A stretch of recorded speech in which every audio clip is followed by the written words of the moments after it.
Hello बच्चों, फिर तुम लोग पढ़ा रहे थे क्लास 12 में इनऑर्गेनिक केमिस्ट्री और हम स्टार्ट किए थे D block element and F block element और हम बात कर रहे थे अभी physical properties of D block element के बारे में है बेटा। तो आज डी ब्लॉक एलिमेंट में बात करते हैं स्टैंडर्ड, लिखो बाबू, स्टैंडर्ड इलेक्ट्रोड, स्टैंडर्ड बाबू इलेक्ट्रोड क्या पोटेंशियल, बहुत इंपॉर्टेंट टॉपिक बाबू वाला, स्टैंडर्ड इलेक्ट्रोड पोटेंशियल ऑफ क्या बाबू d block element, d block element क्या निकाला स्टैंडर्ड इलेक्ट्रोड पोटेंशियल। ठीक बाबू, अब इसको हम डिनोट करते हैं सिंपली ई नॉट सेल से। ई नॉट का मतलब स्टैंडर्ड, स्टैंडर्ड क्या बोले बाबू, स्टैंडर्ड का मतलब याद रखना बाबू कि मेटल 25 डिग्री सेल्सियस में जिस फॉर्म में रहेगा उसको बोलते हैं स्टैंडर्ड। अब तुमको मालूम है कि 25 डिग्री सेल्सियस में सब मेटल होते हैं सॉलिड के फॉर्म में एक्सेप्ट मरकरी, है ना। तो 25 डिग्री सेल्सियस में मेटल जो सॉलिड के फॉर्म में होते हैं उसकी बोलते हैं स्टैंडर्ड, वहाँ क्या लगाते हैं नॉट, ई नॉट से। तो लिखो बाबू, मैंने standard electrode potential of D block element को ई नॉट सेल से रिप्रेजेंट करते हैं, डिनोट करते हैं। ठीक बाबू, तो लिखो पहले इसके बारे में बात करते हैं। और वो याद रखना बेटा, अगर लिखा है इस बात ध्यान देना कि ई नॉट सेल, ध्यान देना, मान ले ई नॉट सेल है, ये मेटल मान ले +2 है। मेटल जब एक्वस के फॉर्म में रहता है, प्लस के फॉर्म में रहता है, किस फॉर्म में रहता है, एक्वस के फॉर्म में। ये चला गया वो क्या मेटल क्या सॉलिड, जब सॉलिड में जाएगा तो मेटल पर चार्ज कितना होगा, 0। ध्यान देना बेटा, अगर बाबू मेटल एक्वस से मतलब मेटल प्लस से अगर मेटल सॉलिड में जाएगा, मतलब प्लस से कैटायन से, प्लस का मतलब कैटायन, कैटायन से जब सॉलिड में जाएगा बाबू तो इसका वैल्यू होगा पॉजिटिव। क्या होगा बाबू, पॉजिटिव। और यहाँ पर क्या करेगा बेटा, वहाँ गेन ऑफ इलेक्ट्रॉन करेगा, गेन ऑफ इलेक्ट्रॉन, इलेक्ट्रॉन का गेन करेगा। अब इलेक्ट्रॉन का गेन का मतलब क्या होता है, रिडक्शंस, रिडक्शंस कहते हैं। और रिडक्शंस को हम क्या बोलते हैं, ऑक्सीडाइजिंग एजेंट बोलते हैं। इसको इस तरह से, इसको रिडक्शंस के बाबू क्या बोलते हैं बेटा, ऑक्सीडाइजिंग एजेंट बोलते हैं। इसको ऑक्सीडाइजिंग एजेंट बोलेंगे, ऑक्सी बोलो ना यार, डाइजिंग एजेंट बोलेंगे। ठीक है, अगर कोई मेटल प्लस से सॉलिड में जाएगा तो पॉजिटिव होगा और वो क्या करेगा, इलेक्ट्रॉन गेन करेगा, रिडक्शन शो करेगा, मतलब ऑक्सीडाइजिंग एजेंट। ठीक बाबू, ठीक है। और याद रखना बेटा, कोई मेटल सॉलिड से कहाँ जाएगा, सॉलिड से आयंस में जाएगा, सॉलिड से आयंस में जाएगा तो बाबू उसका वैल्यू जो होगा बाबू वो आपका नेगेटिव होगा और ये क्या करेगा, इलेक्ट्रॉन लॉस करेगा या लॉस ऑफ इलेक्ट्रॉन होगा बाबू। लॉस ऑफ ई माइनस का मतलब इलेक्ट्रॉन, और लॉस ऑफ इलेक्ट्रॉन क्या बोलते हैं, ऑक्सीडेशन बोलते हैं बाबू, ऑक्सीडेशन बोलते हैं। और ऑक्सीडेशन को हम लोग क्या बोलते हैं, रिड्यूसिंग एजेंट बोलते हैं, रिड्यूसिंग क्या बोलते हैं बाबू, एजेंट बोलते हैं। ठीक, तो याद रखना बेटा, सॉलिड से आयंस के फॉर्म में रिएक्टिव मेटल रहना चाहेगा, सॉलिड से आयंस के फॉर्म में कौन रहना चाहेगा, रिएक्टिव मेटल। और जो लेस रिएक्टिव मेटल है बाबू वो हमेशा आयन से सॉलिड के फॉर्म में रहना चाहेगा। ठीक बाबू, तो याद रखना बेटा कि ई नॉट, ध्यान देना बाबू, ई नॉट है ना, मेटल प्लस एन से क्या लिखते हैं, मेटल क्या सॉलिड, सॉलिड मतलब चार्ज 0। अगर बाबू नेगेटिव हो रहा है, नेगेटिव हो रहा है तो ये किसके लिए होगा, रिएक्टिव मेटल के लिए होगा। रिएक्टिव मेटल, रिएक्टिव मेटल कौन है, जो हाइड्रोजन से ऊपर है, मतलब इसका मतलब वो सॉलिड से आयंस के फॉर्म में जाना चाहेगा। ठीक, लेकिन बाबू याद रखना, कोई E naught metal plus n, plus n का मतलब इलेक्ट्रॉन लॉस किया है, एन की जगह 1 भी हो सकता है, 2 भी हो सकता है, 3 भी हो सकता है ना। अगर मेटल प्लस एन से बेटा ये मेटल सॉलिड में जाएगा, अगर इसका वैल्यू अगर पॉजिटिव होगा तो बाबू लेस रिएक्टिव मेटल होगा, लेस क्या रे बाबू, लेस रिएक्टिव मेटल होगा। लेस रिएक्टिव मेटल कौन है, जो हाइड्रोजन से क्या बाबू नीचे है वो हमेशा आयन से सॉलिड जाना चाहेगा, ठीक है बाबू। जो रिएक्टिव मेटल है वो हमेशा सॉलिड से आयन जाना चाहेगा, ठीक है बेटा। रिएक्टिव मतलब जो हाइड्रोजन से ऊपर है, तुम पढ़ा है रिएक्टिविटी सीरीज यार कि हाइड्रोजन से ऊपर रिएक्टिव होते हैं और हाइड्रोजन से नीचे क्या होता है, लेस रिएक्टिव होते हैं, ठीक है। इसको लिखो पहले। और एक याद रखना बाबू कि ई नोट आपका जो एम प्लस एन से जो मेटल सॉलिड में जा रहा है और प्लस और माइनस हो रहा है वो डिपेंड करता है 3 फैक्टर पर। ये माइनस जो हो रहा है और ये प्लस हो रहा है वो डिपेंड करता है 3 फैक्टर पर। वो बताते हैं कौन कौन फैक्टर पर निर्भर करता है प्लस और माइनस। लिख लो। चलो बेटा वो 3 फैक्टर क्या क्या है ध्यान देना बेटा। 3 फैक्टर है से मान ले कोई आपका मान ले कोई एक मेटल है, मान लेते हैं मैग्नीशियम या डी ब्लॉक एलिमेंट लेते हैं यार, मान लेते हैं कोई निकेल है या कोई मेटल है, मान लेते हैं ये सॉलिड के फॉर्म में है तो 4 जीरो है।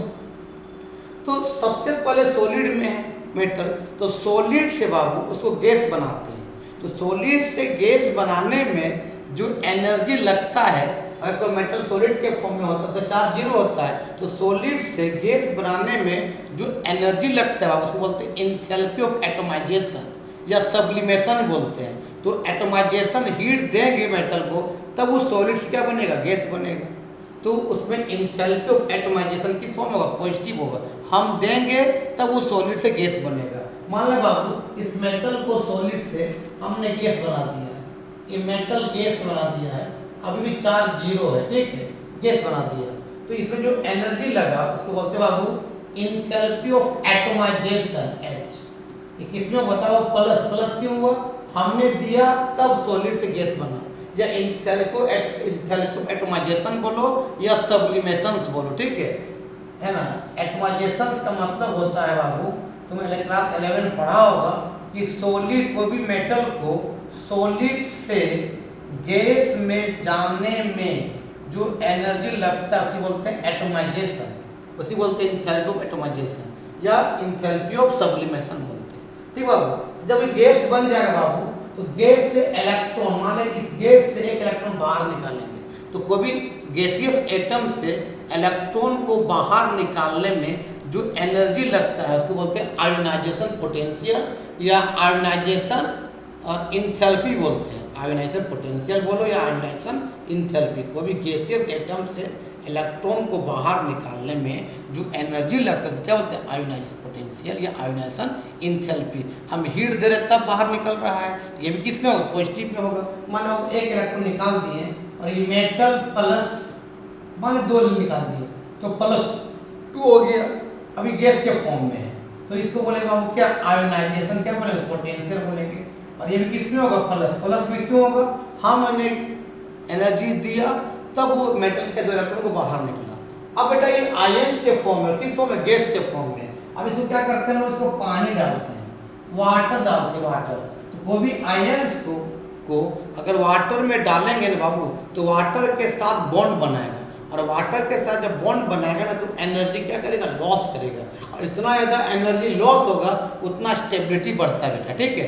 तो वो भी आयंस को, गैसियस आयंस को पानी डालने पर जो प्रोसेस है उस प्रोसेस बोलते हैं एंथैल्पी ऑफ सब्लिमेशन, क्या बोलते हैं, सॉरी एंथैल्पी ऑफ सॉल्वेशन बोलते हैं या एंथैल्पी ऑफ हाइड्रेशन बोलते हैं। कब, कोई गैसियस आयंस को जब आप पानी डाल देंगे, वाटर डाल देंगे, ये क्या होगा, वाटर मॉलिक्यूल से आयंस क्या करेगा, बॉन्ड बनाएगा, एनर्जी लॉस करेगा, और उसको बोलते हैं एंथैल्पी ऑफ सॉल्वेशन या एंथैल्पी ऑफ हाइड्रेशन बोलते हैं। तो यहाँ एनर्जी जब बॉन्ड बनाएगा बाबू तो एनर्जी क्या करेगा, वो लॉस करेगा, ठीक है बाबू। तो ये बन जाएगा बाबू मेटल्स क्या, +2 है ना, ये बन जाएगा बाबू एक्वस बन जाएगा, वो एनर्जी यहाँ क्या करेगा, लॉस करेगा, ठीक बेटा। तो इसको बोलते हैं एंथैल्पी ऑफ क्या, हाइड्रेशंस H या एंथैल्पी क्या बोलते हैं, सॉल्वेशन बोलते हैं। वो हमेशा क्या होगा, माइनस होगा। क्यों, कि जो गैस आयंस को वाटर में डालेंगे तो वाटर का मॉलिक्यूल से बॉन्ड बनाएगा बाबू, तो एनर्जी लॉस करेगा। क्या करेगा बाबू, एनर्जी क्या करेगा, लॉस करेगा। जब एनर्जी इतना ज़्यादा लॉस करेगा बाबू उतना मॉलिक्यूल्स क्या होगा, स्टेबल होगा, ठीक है। तो पूछेगा इंथैल्पी ऑफ हाइड्रेशन क्या होता है, बोल देना कि सर कोई भी गैसियस आयन को जब वाटर में मिलाते हैं तो वाटर के साथ गैसियस आयन बॉन्ड बनाता है, तो वह एनर्जी क्या करता है, लॉस करता है। इसी बोलते हैं इंथैल्पी ऑफ हाइड्रेशन, या उसको इंथैल्पी ऑफ सॉल्वेशन ही बोलते हैं बाबू। अब वो डेल्टा हाइड्रेशन लिखते हैं हाइड्रेशन HYD, H को बाबू इंथैल्पी ऑफ सॉल्वेशन ही बोलते हैं, सॉल्वेशन, डेल्टा H सॉल्वेशन बोलते हैं। अरे बाबू क्या होता है, ये माइनस में होता है। क्यों माइनस में होता है, कि एनर्जी यहाँ पर लॉस होता है। तो ये बाबू सुनो, तब जाके बाबू ये मेटल सॉलिड से थोड़ा खड़ा हो गया यहाँ पर, तब बाबू मेटल सॉलिड से वो मेटल क्या बनता है, आयंस में कन्वर्ट होता है। पहले सॉलिड को क्या बनाते हैं, गैस बनाते हैं, गैस इलेक्ट्रॉन को लॉस करवाते हैं, फिर गैस आयंस को पानी में डालते हैं, तब बेटा मेटल आयंस एक्वस में कन्वर्ट होता है। तो ये कितना हो रहा है, एक इसमें एटमाइजेशन लग रहा है, आयनाइजेशन लग रहा है, हाइड्रेशन लग रहा है ना। इसको पहले लिखो, पहले लिख लिया बाबू। अब चीज याद रखना बेटा, अगर बाबू अगर बेटा डेल्टा ए एच और आयनाइजेशन पोटेंशियल बाबू ज्यादा है, और दोनों किस में था, पॉजिटिव में था, और बाबू डेल्टा हाइड्रेशन H, डेल्टा है वैसे डेल्टा, अच्छा लिख देते हैं इसको, अच्छा से लिख देते हैं, don't worry Babu, don't worry. Delta क्या बाबू, हाइड्रेशन, डेल्टा हाइड्रेशन लिखते हैं, है ना। अगर ज्यादा है, ये माइनस में हो, ये प्लस, मतलब प्लस डोमिनेट कर रहा है माइनस की तुलना बाबू, तो उसका वैल्यू क्या होगा, माइनस होगा। और ये कब होगा बाबू, किसके केस में होगा, ये रिएक्टिव मेटल के केस में होगा बाबू। रिएक्टिव मेटल के केस में क्या होगा, एटमाइजेशन इंथैल्पी और आयनाइजेशन पोटेंशियल ज्यादा होता है, किससे, हाइड्रेशन इंथैल्पी से, इसे उसका वैल्यू क्या होता है। अच्छा गलती बोलती है, एक मिनट बेटा, एक मिनट, सॉरी मिटा देते हैं, एक मिनट, सॉरी बेटा, कि अगर बाबू एक मिनट बेटा, अगर डेल्टा एटमाइजेशन H और आयनाइजेशन पोटेंशियल डोमिनेट करे, ज्यादा हो जाए, किससे, डेल्टा किससे बाबू, हाइड्रेशन H से, मतलब प्लस ज्यादा हो जाए माइनस कम हो जाए, क्योंकि हाइड्रेशन किसमें होता है, माइनस में। अगर प्लस ज्यादा हो जाएगा माइनस कम होगा बेटा, तो हमेशा बेटा ई नॉट सेल का जो वैल्यू होगा, ई नॉट सेल का वैल्यू क्या होगा, पॉजिटिव होगा। और ये कब शो करेगा बाबू, ये लेस रिएक्टिव मेटल शो करेगा, लेस रिएक्टिव क्या बाबू मेटल ये शो करेगा। मतलब वो बेटा क्या करेगा, वो आयन से सॉलिड जाना चाहेगा। मतलब बेटा ये जैसे कॉपर ई नॉट क्या है, Cu+2 से क्या Cu जाना चाहेगा, मतलब बेटा वो आयन से सॉलिड जाना चाहेगा, और उसका वैल्यू क्या होता है, पॉजिटिव होगा। क्यों, क्योंकि बाबू इसका ionization potential plus delta atomization enthalpy ज्यादा होता है, किससे, डेल्टा क्या बेटा, हाइड्रेशन S से, मतलब माइनस कम होता है और प्लस डोमिनेट कर जाता है, इसलिए वो भी लेस रिएक्टिव होगा बाबू, वो आयन से सॉलिड में जाना पसंद करेगा, उसका वैल्यू पॉजिटिव होगा। लिखो इसको, चल बेटा नेक्स्ट बात करते हैं बाबू। अगर डेल्टा हाइड्रेशन H डोमिनेट कर गया, किससे, डेल्टा एटमाइजेशन H प्लस बेटा आयनाइजेशन पोटेंशियल से, ये प्लस में होता है, ये क्या होता है, माइनस में होता है। तो माइनस ज्यादा हो गया है ना, तो बाबू उस समय बेटा ई नॉट सेल का वैल्यू क्या हो जाएगा, वो माइनस हो जाएगा। और ये कौन शो करेगा बाबू, रिएक्टिव मेटल शो करेगा बाबू। रिएक्टिव मेटल क्या करेगा बेटा, वो शो करेगा। मतलब वो क्या होगा, वो सॉलिड से आयन जाना पसंद करेगा, है ना। मतलब इस तरह से कि मान ले, इस तरह से बाबू ई नॉट है, मान ले ये आपका मैग्नीशियम है, Mg है, ये एक्वस है ना, एक्वस के फॉर्म में है Mg। ये कहाँ गया, मैग्नीशियम किस फॉर्म में, ये सॉलिड के फॉर्म, चार्ज कितना 0।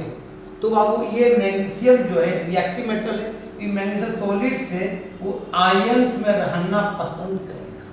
ठीक है, और इसका वैल्यू क्या होता है, माइनस होगा। क्यों? क्योंकि बेटा यहाँ पर डेल्टा हाइड्रेशन H डोमिनेट कर जाता है डेल्टा एटमाइजेशन H और प्लस क्या आयोनाइजेशन पोटेंशियल से, मतलब प्लस कम हो जाता है और माइनस ज़्यादा हो जाता है। इसीलिए कभी कभी एनोड सेल का वैल्यू प्लस में होता है और माइनस में होता है, यही कारण से। तो बेटा आज का वीडियो में ही समाप्त करते हैं, ठीक है। नेक्स्ट वीडियो में कुछ और बातें करेंगे, तब तक के लिए बाय बाय। और ये वीडियो को तुम लिखो,